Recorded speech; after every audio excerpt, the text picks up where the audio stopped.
Now, South Africa has been rocked by yet another bloody weekend after several people were murdered across the country. In the latest incidents, 5 men were shot dead in 2 separate attacks in a township in Cape Town on Saturday night.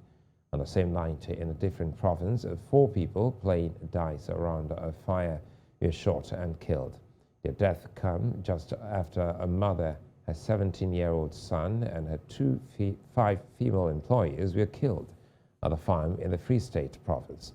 The police in South Africa says that the recent surge in mass murders and shooting sprees in the country are not coordinated attacks. Now, joining me to unpack these and take a look at the security situation is Stephen Buchanan-Clarke, a security analyst for Good Governance Africa in Southern Africa. Good to see you, Steve, and thanks for your time. Now, these are trying moments for every South African. The country's police has decried the surge in murders and other violent crimes in a nation that was already among the world's most dangerous. Now, if you can, kindly paint a picture for us.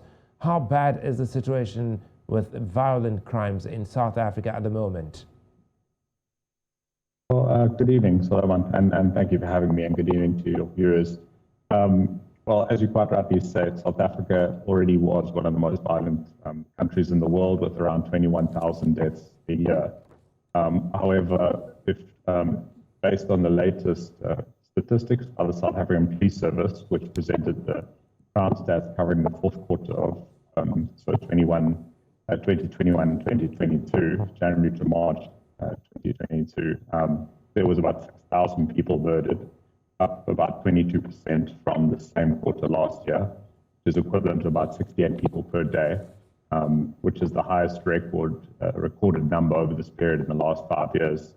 Across most violent crime categories, including murder, rape, and assault, the stats this last quarter are some of the worst we've seen in the last decade. And across all crime types, kidnapping has seen the largest jump at about 37%. Compared with the same quarter last year. So, as you rightly point out, I think it is really reached a crisis point. Well, Stephen, I'm trying to look at some data here. There's been a 37.2% increase in killings and 13.7% in sexual offenses, with kidnappings more than doubling the number from just a little over a year ago. So help us, what's fueling this rise in crime? Well, it's probably a combination of a couple of factors. Firstly, we've seen the country go through sort of a decade of socioeconomic deterioration, also seeing a decline in police performance and crime intelligence capacity, as well as an easy access to firearms, despite efforts to curb access to them. So it really is a combination of these issues. And I think political instability is also playing into the increase in violent crime we've seen. This is a party particular problem to the ANC. We've seen a lot of political killings, and I think this is tied to sort of factionalism within the ANC itself.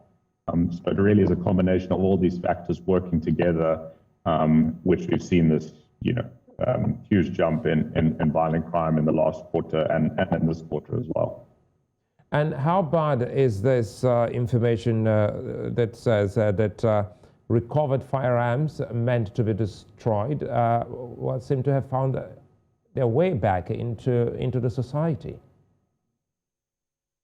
Well, it is true that corruption within the police force has seen guns that are earmarked for destruction and confiscated find their way back onto the criminal market. I mean, in 2015, one of the more notable cases was Corporal Prinsloo, who was a 35-year veteran police officer. He was caught as part of a criminal syndicate selling weapons earmarked for destruction back onto the Cape Flats in Western Cape, which has incredibly high gang activity. He was estimated to have sold about 2,500 firearms, and when they caught him, he was in possession of another 400 more. However, it's not just these guns that find their way onto the market. I mean, illegal guns are also smuggled across the border, guns which were legal but were lost or stolen during house break-ins, which also at a high number find their way onto the criminal market. And then often just corruption and mismanagement of the Firearms Control Act mean that people can game the system and buy guns illegally. But yeah, access to these guns really are driving up almost all types of violent crime, from suicides to domestic disputes that turn deadly, to cash and transit robberies, to house break-ins. So getting a control on this is a huge priority.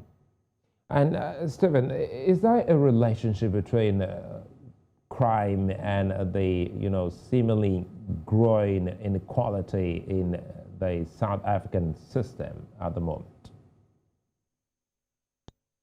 Yeah, I think it's clear that the economic deterioration is having an impact on crime levels and political stability more generally. I mean, our national unemployment rate stands at about 36%. A youth unemployment rate between people aged 14 and to 25 is at 65%, which is a really alarming figure. Of course, during the COVID-19 pandemic, our economy was badly damaged, and just as we're trying to recover from this, we had the devastating July riots last year, and now the impact of the Ukraine-Russia war on international financial systems. And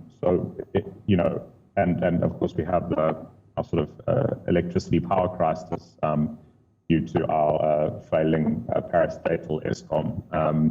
Together, this has created very dire economic circumstances and almost a deindustrialization. So I think it's no surprise under these economic conditions you will see increased insecurity and violent crime. Stephen Buchanan-Clarke, many thanks for your time. Thank you.